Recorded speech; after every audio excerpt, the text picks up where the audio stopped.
West Bengal veterinary alumni association অর্থাৎ WVA এর আমার সকল শ্রদ্ধেয় সদস্যকে আন্তরিক শুভেচ্ছা জানাই। আজ আমরা সবাই একটা খুব গুরুত্বপূর্ণ বিষয় নিয়ে আলোচনা করতে চলেছি। আমাদের West Bengal animal husbandry and veterinary services মানে WBAHNVS ক্যাডারের ভবিষ্যৎ নিয়ে। এটা এমন একটা মুহূর্ত যা আমাদের পেশার মর্যাদা আর অগ্রগতির জন্য একটা নতুন দিগন্ত খুলে দিতে পারে। দেখুন, যে কোনো বড় কাজের শুরুতে তার ভিতটাকে স্মরণ করা খুব জরুরি। আমাদের এই যাত্রার শুরুতেই আমরা আমাদের অন্তরের অন্তঃস্থল থেকে কৃতজ্ঞতা জানাচ্ছি মা, মাটি, মানুষের সরকারকে এবং অবশ্যই পশ্চিমবঙ্গের মাননীয় মুখ্যমন্ত্রী শ্রীমতী মমতা বন্দ্যোপাধ্যায়কে। তার সহানুভূতিশীল নেতৃত্ব আর প্রাণী সম্পদ বিকাশ বিভাগের মাননীয় মন্ত্রী শ্রী স্বপন দেবনাথ মহাশয়ের অক্লান্ত সহযোগিতাতেই কিন্তু আমাদের ক্যাডার আজ এক স্বর্ণালী অধ্যায়ে পা রাখতে পেরেছে। এই কৃতজ্ঞতার শক্ত জমিতে দাঁড়িয়ে আমরা ভবিষ্যতের দিকে তাকাচ্ছি। চলুন না একবার পেছনে ফিরে দেখি সেই সব ঐতিহাসিক সাফল্যগুলোর দিকে, যা এই সরকারের হাত ধরেই সম্ভব হয়েছে। এই সাফল্যগুলোই তো আমাদের এগিয়ে যাওয়ার সাহস, আমাদের ভবিষ্যতের প্রেরণা। সত্যি বলতে কি, এই সরকারের নেতৃত্বে আমরা যা অর্জন করেছি তা এক কথায় অভূতপূর্ব। ভাবুন একবার, জুন 2025-এর সেই ঐতিহাসিক ইন্টিগ্রেশন অফ সার্ভিস, যা আমাদের ক্যাডারের বহু বছরের অচলায়তন এক ঝটকায় ভেঙে দিয়েছে। কিংবা ধরুন, দীর্ঘ 30 বছরের অপেক্ষার শেষে একসঙ্গে 800-রও বেশি অফিসারের কনফার্মেশন অফ সার্ভিস সম্পন্ন হওয়া, এটা একটা অবিশ্বাস্য ব্যাপার। শুধু তাই নয়, বহু প্রতীক্ষিত 25 বছরের MCQS বেনিফিট অনুমোদন করে রাজ্য প্রশাসন আবারও প্রমাণ করেছে যে তারা আমাদের পাশে আছে। এগুলো কিন্তু শুধু মুখের কথা নয়, এগুলো বাস্তবায়িত পদক্ষেপ। তো সাফল্যের এই মজবুত ভিতের উপর দাঁড়িয়ে আসুন আমরা আমাদের বর্তমান ক্যাডার কাঠামোটা একবার ভালো করে বুঝে নিই। আমরা এটাকে কোনো সমস্যা হিসেবে দেখছি না, বরং ভবিষ্যতের এক বিশাল সুযোগের সোপান হিসেবেই দেখছি। এই মুহূর্তে আমাদের ক্যাডারের একেবারে প্রাথমিক স্তরে অর্থাৎ পে লেভেল 16-এ 1485 জন অত্যন্ত প্রতিভাবান অফিসার কর্মরত আছেন। এটাই হলো আমাদের শক্তির পিরামিডের প্রশস্ত ভিত্তি। এই যে এত বিশাল সংখ্যক অফিসার, এটা কিন্তু আমাদের দুর্বলতা নয়, এটাই আমাদের সবচেয়ে বড় শক্তি, একটা প্রতিভার ভাণ্ডার বলা যেতে পারে। ইন্টিগ্রেশন অফ সার্ভিসের ফলে পদোন্নতির সুযোগ অবশ্যই বেড়েছে, কিন্তু এই প্রশস্ত ভিত্তিকে যদি পুরোপুরি স্থবিরতা থেকে মুক্ত করতে হয়, তাহলে পিরামিডের ওপরের তলাগুলোকে আরও চওড়া করতে হবে, তাই না? এখন আমাদের কাজ হলো এই প্রতিভার স্রোতটাকে মসৃণভাবে ওপরে ওঠার পথ তৈরি করে দেওয়া। তাহলে আসল প্রশ্নটা কি দাঁড়াচ্ছে?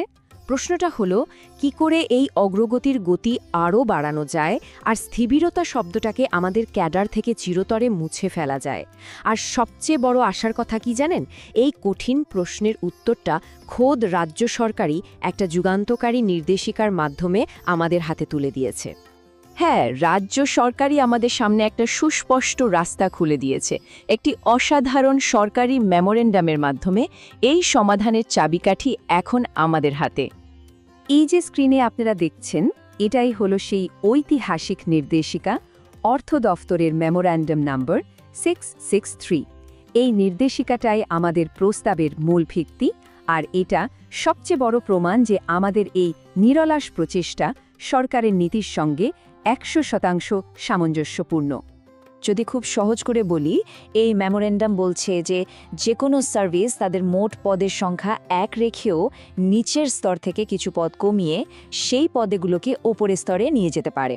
প্রায় 20% পর্যন্ত অতিরিক্ত পদ তৈরি করতে পারে। পদোন্নতির সুযোগ বাড়ানোর জন্য এটা সরকারের একটা বৈপ্লবিক চিন্তাভাবনা। আর এই লাইনটা দেখুন, মেমোরেন্ডামের সবচেয়ে জরুরি অংশ। সরকার নিজেই ক্যাডার কন্ট্রোলিং অথরিটিকে এই অ্যাডজাস্টমেন্ট করার ক্ষমতা দিচ্ছে। তার মানে কি? সরকার পথ দেখিয়ে দিয়েছে, আমাদের শুধু সেই পথে দায়িত্ব নিয়ে সঠিকভাবে হেঁটে যেতে হবে। আর এই সুযোগটা আসতেই WBVA তার সদস্যদের ভবিষ্যতের কথা ভেবে এক মুহূর্ত দেরি করেনি।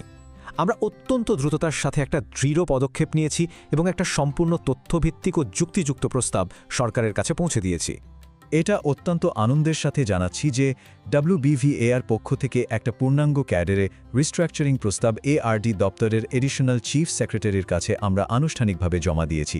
এই পদক্ষেপই আমাদের সংগঠনের সক্রিয় নেতৃত্বের সবচেয়ে বড় প্রমাণ। আমাদের এই প্রস্তাবটা জমা দেওয়ার পেছনে একটা খুব পরিণত চিন্তাভাবনা আছে। একদিকে আমরা সরকারের আগের ইতিবাচক কাজগুলোর জন্য আন্তরিকভাবে কৃতজ্ঞতা জানিয়েছি, যাতে একটা সহযোগিতার পরিবেশ তৈরি হয়।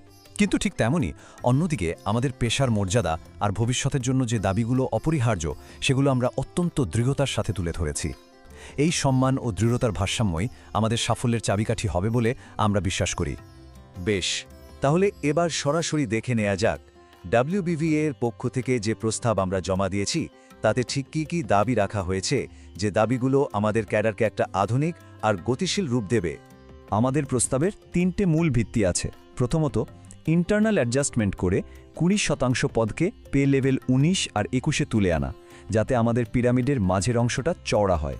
দ্বিতীয়ত, আমাদের ক্যাডারের সর্বোচ্চ পদ অর্থাৎ ডিরেক্টরের পদ থেকে পে লেভেল 24-এ উন্নীত করা।